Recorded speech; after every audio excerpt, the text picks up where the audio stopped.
Okay, so I don't got a lot of time. Got things to do today. At least at the moment, I gotta be somewhere. So I just want to get through this real quick. Someone wrote me, I think it was the guy who gratified himself or something right after hearing someone's story about their relationship with me. He wrote me back, said, "Oh my God, you used it in the video, oh my God." And he offered me $250 for something. I don't know what he was offering me money for. But anyway, so his email was pointing out how weird it was that everyone, almost everyone, who seems to be talking about the past seems so satisfied with themselves and not very, like, sad about it. One of the first things that Sarah said in a Twitter that she apparently started just to attack me, which is very weird.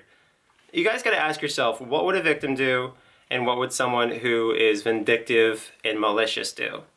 Okay? Would a victim start a Twitter just to do a public assault on someone? Would they start a Twitter just to attack and obsess over someone for 6 months? Probably not. They would probably feel very uncomfortable talking about what happened because it was so traumatic for them. They would probably feel very upset in general. They wouldn't want people reminding them of it because it was so awful. It's not like anyone who has PTSD from going to Iraq wants to talk about, you know, how many times they shot a little boy on accident or something in the desert. Like, nobody wants to do that because it's a horrible event for them. So why would a victim start a Twitter just to, like, one of her first tweets was, "I effed Onision."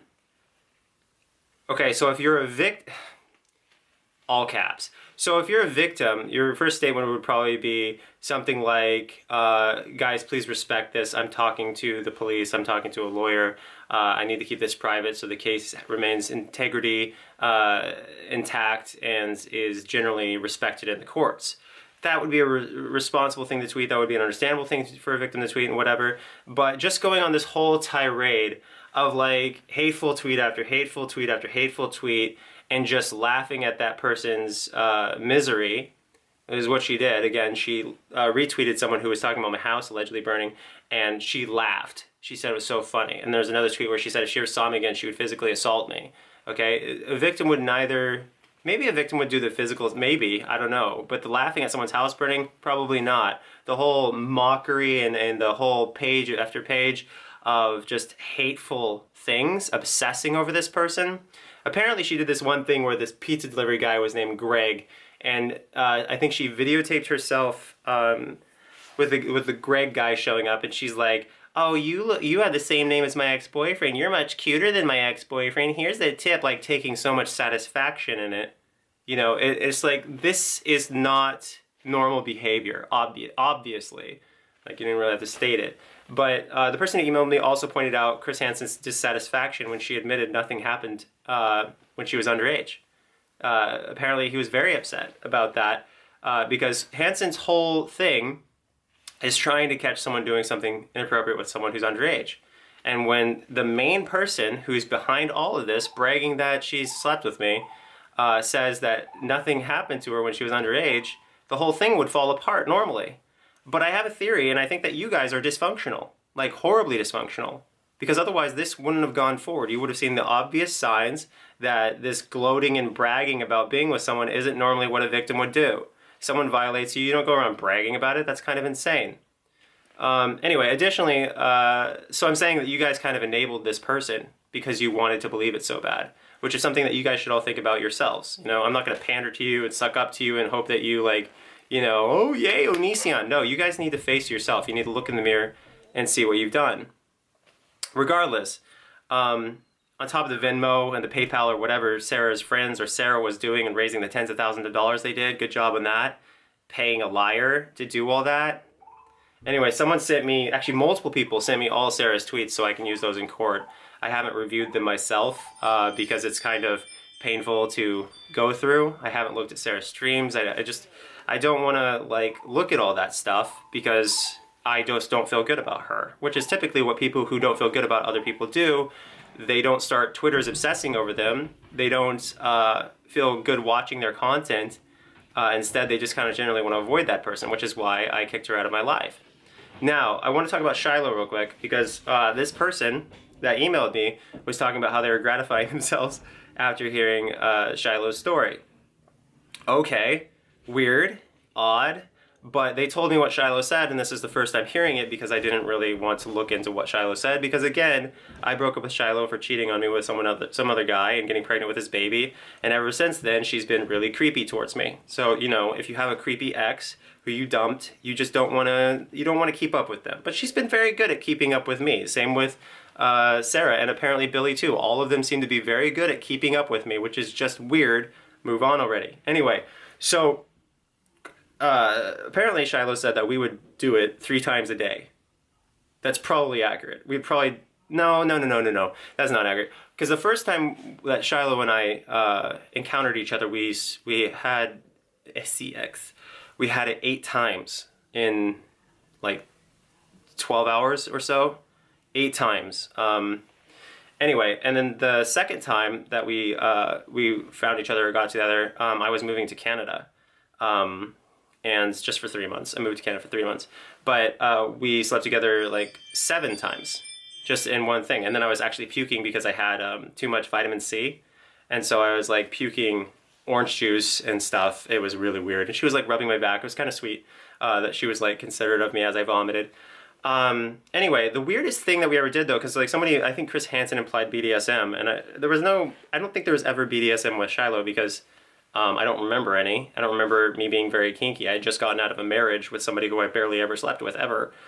So I don't think that I'd be very kinky with Shiloh. Okay, so there's this person on adult websites who she always rolls her eyes back and kind of like has seizures and stuff from all the joy that her body is feeling. That's what Shiloh would do all the time, which was crazy and awesome and all that. But like...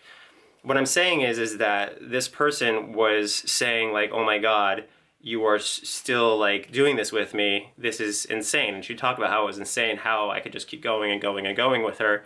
And yeah, so that was really intense and cool. But I think the only other weird thing is that the first girl I was ever with and Shiloh had one thing in common. And that's where like at some point they would just kind of just like zone out during doing it. And this is also weird, maybe you guys have heard of it, but it's kind of like when you're like in the middle of doing it and they kind of just go like this. Like you're just like, you say, hey, are you okay? You want me to keep going? And they're like, yeah, just keep going. And you're like, okay. And then, and they're just like, it's weird. I don't, if you guys have an explanation for that, great. But like she would just like, she would be like doing stuff and all into it. And then she'd just like take a break. And then she want me to keep going. And I'm just like, what is going on? This is very weird. So when you say BDSM, I'm just like, what are you talking about? Like, that's the weirdest thing we did. Something that people don't mention is there's this video that's very similar to the fake seizure video, except in this, it's not the fake seizure video, but it's a fake, I don't know what it is. It's where she's just saying, I love you repeatedly. I love you, I love you. She like keeps doing that while pretending to be in some kind of memory loss state or some altered state. And when you look at that person, you can clearly see that there's something mentally wrong.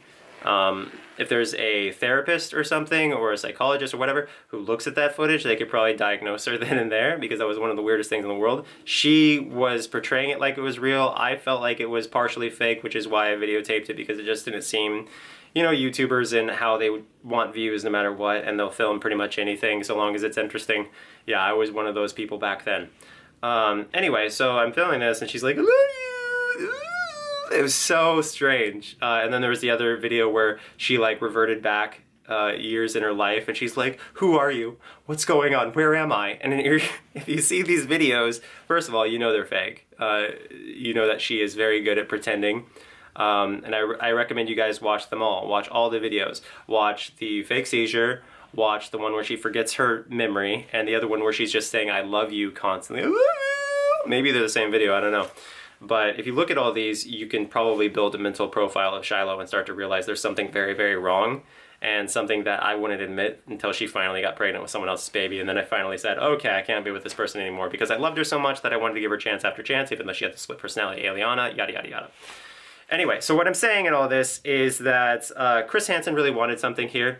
And he was willing to believe the most nonsensical stuff. People watched Shiloh, they watched Billy, and they watched Sarah. I don't know how they feel about Billy. Not a lot of people talk about Billy because they say that she was boring. People are upset that she didn't have enough dirt. That might be because she doesn't have BPD. But Sarah and Shiloh have definitely something, most likely BPD, because Sarah was on meds and Shiloh was just certifiable. If you look at the consistency and the statements her last boyfriend made. So if you look up Shiloh's last boyfriend, he goes in depth about what Shiloh did, which is apparently put him in jail under false pretenses and then have a text that was very incriminating of her that got him released immediately. So if you look up Shiloh's ex-boyfriend and you look up all the old videos, you start to see like a lot of intent and a lot of evil, and you start to realize that this isn't how victims behave. This is how people who I dumped behave repeatedly. When you dump someone repeatedly, this is how they behave, okay? And it's very obvious when you start checking off boxes. Would a malicious, vindictive activist do this, or an actual victim of something? You're gonna find malicious, malicious, malicious, malicious, malicious. It's just, it's so transparent. And when you open your eyes and look at it for what it is, yeah, get woke. Anyway, did he just say get woke? Yes. Yeah, so thanks for talking to me, and I hope you guys, fuck yourselves. I mean, how could I not feel this way after all this nonsense? You gotta have a lot of spite for people at this point.